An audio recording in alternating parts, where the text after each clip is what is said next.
रोज रोज खिचडी खाऊन कंटाळा आला असेल तर तुमच्यासाठी आज आपण बघतोय उपवासाची भाजी भाकरी। त्यामध्ये भेंडीची भाजी आणि वरईची भाकरी। वरईची भाकरी बनवताना ती कडेने चिरते, त्याचबरोबर ती चिकट किंवा चिवट नाहीतर रबरासारखी तयार होते। पण ते होऊ नये म्हणून पीठ मळताना आपण एक ट्रिक वापरलेली आहे, त्यामुळे आपली भाकरी छान मऊ तयार होते। रेसिपी खूप सोपी आहे, पटकन सुरुवात करूयात। नमस्कार, मी दीक्षा। दीक्षाच रेसिपी मराठीमध्ये मी तुम्हा सर्वांचं खूप खूप खूप मनापासून स्वागत करते। रोज रोज तीच खिचडी खाऊन कंटाळा आलेला असतो, त्यामुळे त्यासाठीच आजचा मेनू आहे ती म्हणजे भाजी आणि भाकरी। त्यामध्ये आपण आज बनवणार आहोत भेंडीची भाजी आणि वरईची भाकरी। भेंडीची भाजी तर आपण करूया, पण वरईची भाकरी थापताना चिरते किंवा ती भाजल्यानंतर थंड झाली की ती वातड होते, तर असं होऊ नये म्हणून मी इथे एक छान अशी ट्रिक दिलेली आहे आणि एक सिक्रेट पदार्थ आपण त्याच्यामध्ये वापरणार आहोत, त्यामुळे आपली भाकरी छान मऊ आणि लुसलुशीत तयार होईल।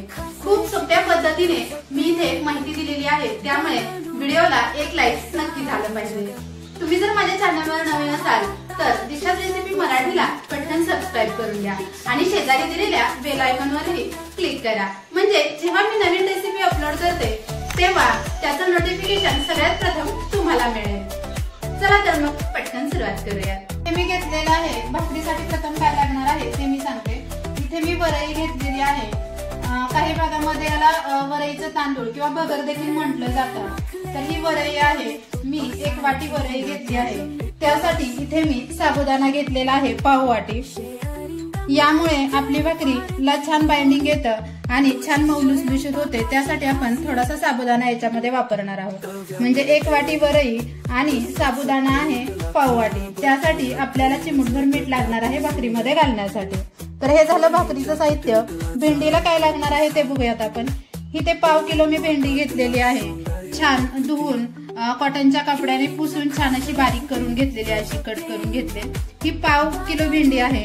शेंगदाण्याचा कूट आहे, त्याचबरोबर इथे मी मिरची घेतलेली आहे, एक 3 ते 4 मिरच्या मी अशा बारीक कट करून घेतलेल्या आहेत। तुमच्या आवडीनुसार तुम्ही मिरची वापरू शकता, किती तुम्हाला कमी जास्त तिखट हवंय त्याप्रमाणे। त्याचबरोबर थोडीशी कोथिंबीर घेतलेली आहे आणि इथे जिरे घेतलेले आहे, अर्धा चमचा मी जिरे वापरणार आहे। तुमच्याकडे जर कोथिंबीर आणि जिरे उपवासाला चालत नसतील तर नाही वापरले तरी सुद्धा काहीच हरकत नाही। त्याचबरोबर मीठ चवीनुसार वापरणार आहोत आपण आणि गरजेनुसार तेल वापरणार आहोत। पटकन आपण सुरुवात करूया। इथे मी एक कढई तापायला ठेवलेली आहे गॅसवरती। सगळ्यात प्रथम आपण भाकरीचं पीठ तयार करण्यासाठी थोडासा साबुदाणा हलका असा रोस्ट करून घेणार आहोत। कढई छान गरम झालेली आहे, त्यामध्ये मी घेतलेला हा साबुदाणा घालते। सतत हलवत हा आपण रोस्ट करून घेणार आहोत। जास्त भाजायचा नाही, याला हलका गरम करायचा। साबुदाणा छान हलका फुलेपर्यंत आपण याला भाजून घेतोय।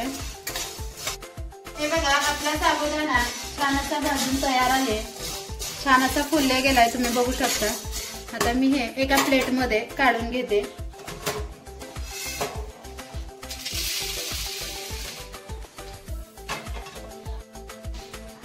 आणि त्याचबरोबर आपण वरई सुद्धा थोडीशी गरम करून घेणार आहोत। या पद्धतीने जास्त भाजायचं नाही, फक्त गरम करून घ्यायचं याला, याचा कलर अजिबात चेंज झाला नाही पाहिजे। तुम्हाला जर हे पीठ जास्त प्रमाणात करायचं असेल तर मी डिस्क्रिप्शन बॉक्स मध्ये त्याचं प्रमाण दिलेलं आहे, त्यावर जाऊन एकदा नक्की चेक करा।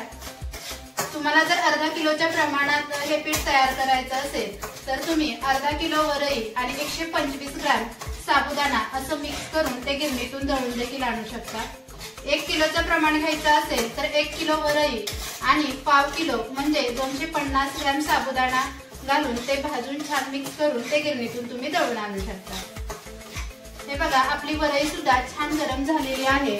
आपण ही सुद्धा याच प्लेट मध्ये काढून घेऊयात।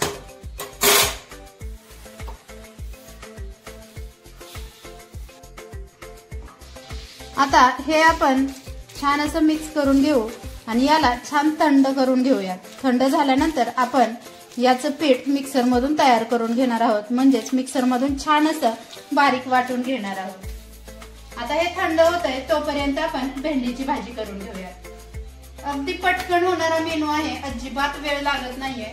मी आता हे थंड करायला ठेवलंय आता इथे मी भेंडीची भाजी बनवणार आहे. त्यासाठी कढईमध्ये मी 2 ते 3 चमचे तेल घालून घेते. हे शेंगदाण्याचं तेल आहे. मी शेंगदाण्याचं तेल वापरते कारण आपण उपवासासाठी भाजी बनवतोय, त्यामुळे मी ते शेंगदाण्याचं तेल वापरते. तुम्ही तूप देखील इथे वापरू शकता. आता ही भेंडी घेते मी. ही भेंडी आपण थोडीशी भाजून घेणार आहोत. भेंडी भाजून घेतल्यामुळे काय होतं की त्याच्यातला जो चिकटपणा असतो तो पूर्णपणे निघून जातो आणि आपली भेंडी छान मोकळी सुटसुटीत तयार होते. या पद्धतीने आपण भेंडी थोडीशी भाजून घेणार आहोत. ते बघा, आपली भेंडी छान भाजून तयार झालेली आहे. एकदम मोकळी सुटसुटीत अशी झालेली आहे. तुम्ही बघू शकता प्रत्येक भेंडी सेपरेट झालेली आहे. हे बघा, छान मोकळी झाले. आता ही आपण एका प्लेट मध्ये काढून घेऊयात.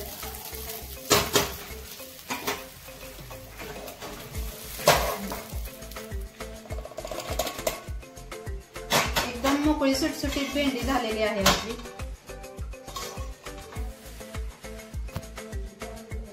आता आपण याच कढईमध्ये आणखीन 2 चमचे तेल घालतोय फोडणी करण्यासाठी.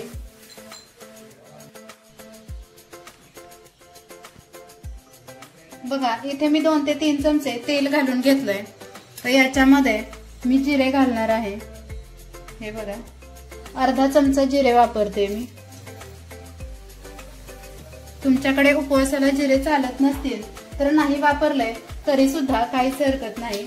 त्याचबरोबर इथे मी 4 मिरच्या अशा बारीक कट करून घेतले, त्या वापरते. छान असे त्याला आपण भाजून घेऊया. थोडीशी कोथिंबीर घालते मी परतण्यासाठी.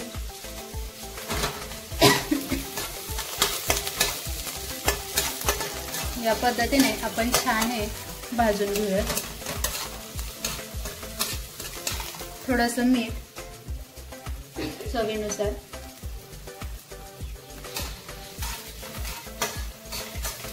मिरची, जिरे, कोथिंबीर छान असे भाजले गेले.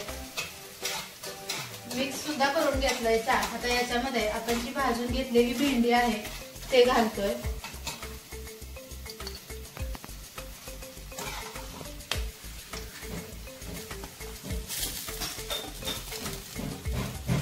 सगळी भेंडी मी इथे घालून घेतली.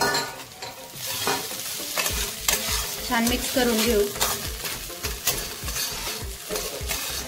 आता याला जास्त शिजवत बसण्याची गरज नाहीये कारण आपण या भेंडीला भाजून घेतलंय. त्यामुळे फक्त 2 मिनिटे याला वाफ द्यायचे म्हणजे आपली भेंडी तयार.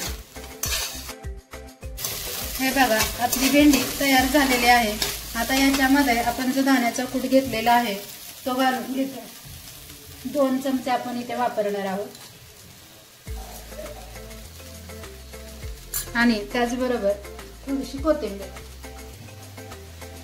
हे छान मिक्स करून घेऊया.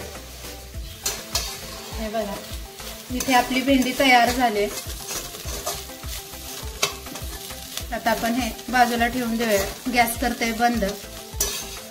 बघा, छान मस्त भेंडी तयार झाली आपली, मोकळी सुटसुटीत अशी. आता हे मी बाजूला ठेवून देते आणि आता आपण भाकरी करायला घेऊया. हे मी घेतलेलं आहे एक मिक्सरचं भांड. आपण भाकरीसाठी पीठ तयार करतोय. त्यासाठी आपण ही वरई आणि साबुदाणा थोडासा गरम करून घेतला होता. आता हा आपण या मिक्सरच्या भांड्यामध्ये घालून घेतोय. आणि जितकं बारीक होईल तितकं बारीक आपल्याला हे दळून घ्यायचंय. हे आपण आता याची छान अशी पावडर तयार करून घेऊयात मिक्सरमध्ये. हे बघा, हे पीठ मी छान असं मिक्सरला बारीक करून घेतलंय. एकदम बारीक केलंय. जितकं शक्य होईल तितकं बारीक करा.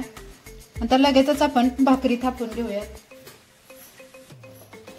इथे मी तवा तापायला ठेवलेला आहे. आपण केलेल्या पिठापैकी थोडंसं पीठ आपण याच्यामध्ये काढून घेतोय.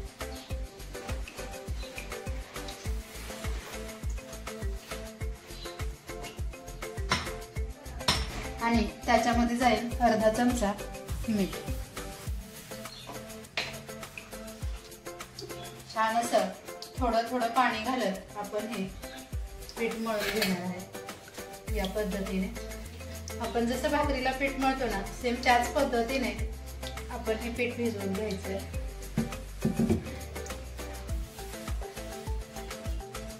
थोडं थोडं पाणी घालत हे पीठ भिजवायचंय.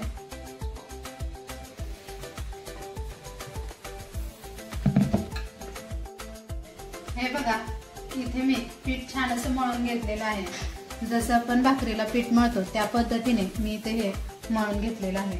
याच्यातला थोडासा गोळा काढून घेते या पद्धतीने आणि हे पीठ मी बाजूला ठेवून देते. तर याची आपण भाकरी थापून घेऊया. या पद्धतीने गोळा तयार करायचा आहे. त्याच्यातलंच मी पीठ थोडंसं ठेवलं होतं ते खाली घालून घेते आणि थोडंसं हाताला देखील लावून घ्यायचंय, म्हणजे हाताला चिकटणार नाही. अशा प्रथम पुढच्या 4 बोटांनी भाकरी थापून घ्यायची. थोडीशी मोठी झाली की आपल्या या तळ हाताने गोल गोल अशी फिरवत भाकरी थापून घ्यायची. हे बघा, अजिबात चिरत नाहीये ही भाकरी. मी म्हटल्याप्रमाणे थोडासा साबुदाणा मिक्स करा, त्यामुळे आपली भाकरी छान मऊ लुसलुशीत तर होते, खायला सुद्धा एकदम मस्त लागते. अजिबात वातळ किंवा चिकट अशी होत नाही. हे बघा, छान गोल आकारांमध्ये मी ही भाकरी थापून घेतली.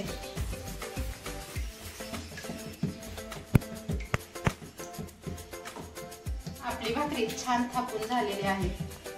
आता आपण ती भाजून घेऊया. आपला तवा देखील इथे छान गरम झालेला आहे. भाकरी थापायच्या अगोदर मी हा गरम करायला ठेवला होता. आता मी ही भाकरी तव्यावरती घालून घेते.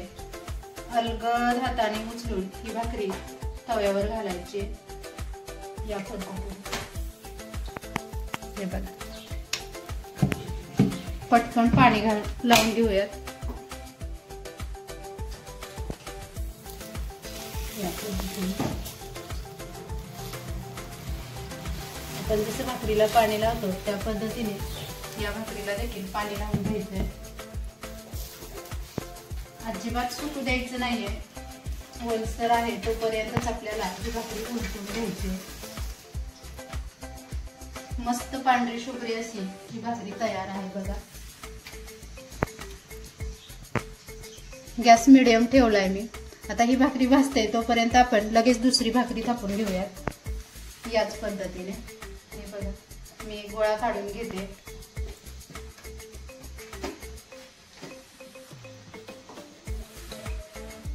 भाकरी भाजून झाले. आता आपण हिला पलटून घेऊया. हे बघा, या पद्धतीने छान असं दाबत दाबत भाजून घ्यायचे.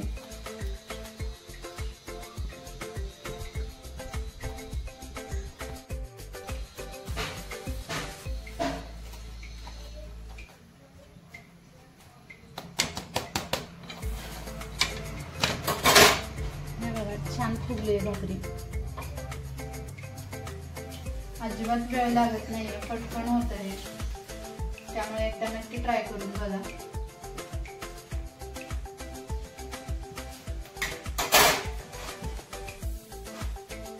दाबत दाबत या भाकरीला भाजून घ्यायची. हे बघा, छान अशी ही भाकरी भाजून झालेली आहे. आपण आता ही एका प्लेट मध्ये काढून घेऊयात. बघा, या पद्धतीने तुम्ही बघू शकता. बाजूला ठेवून देते आणि दुसरी भाकरी सुद्धा आपली थापून झालेली आहे ती आता मी या तव्यावर घालून घेते. ही सुद्धा त्याच पद्धतीने भाजायची आहे. पाणी लावून घेतलंय मी, याला उलटून घेते. आता याच पद्धतीने आपण सगळ्या भाकरी करून घेणार आहोत. दुसरी भाकरी सुद्धा मागून छान भाजलेली आहे. आता आपण याला उलटून घेऊया आणि छान भाजून घेऊया पुढच्या बाजूने सुद्धा. हे बघा, या पद्धतीने अशी दाबत दाबत ही भाकरी छान अशी गोल फिरवत भाजून घ्यायची. या पद्धतीने मी इथे सगळ्या भाकरी बनवून घेतलेल्या आहेत. आता आपली भाकरी तयार आहे, भेंडी तयार आहे. पटकन सर्व करूया. इथे मी भाकरी आणि भेंडी दोन्ही करून घेतलेला आहे. अगदी पटकन होणारी रेसिपी आहे. अगदी 15 ते 20 मिनिटांमध्ये ही रेसिपी तयार होती जर पूर्वतयारी केली असेल तर. शिवाय खिचडी खाऊन कंटाळा आलाय तर ही भाकरी आणि भेंडीची भाजी चमचमीत आणि झणझणीत अशी एकदा ट्राय करून बघा. खूप मस्त लागते खायला. आणि कशी झाली ते मला कमेंट बॉक्स मध्ये सांगायला विसरू नका. तुम्हाला जर माझा हा व्हिडिओ आवडला असेल तर माझ्या या व्हिडिओला लाईक करा, शेअर करा आणि सगळ्यात महत्त्वाचं म्हणजे सबस्क्राईब करायला अजिबात विसरू नका. पुन्हा भेटूयात अशा सोप्या आणि नवीन रेसिपी सोबत. तोपर्यंत आनंदी राहा, खुश राहा. सगळ्यात महत्त्वाचं म्हणजे स्वस्थ राहा, मस्त खा. धन्यवाद.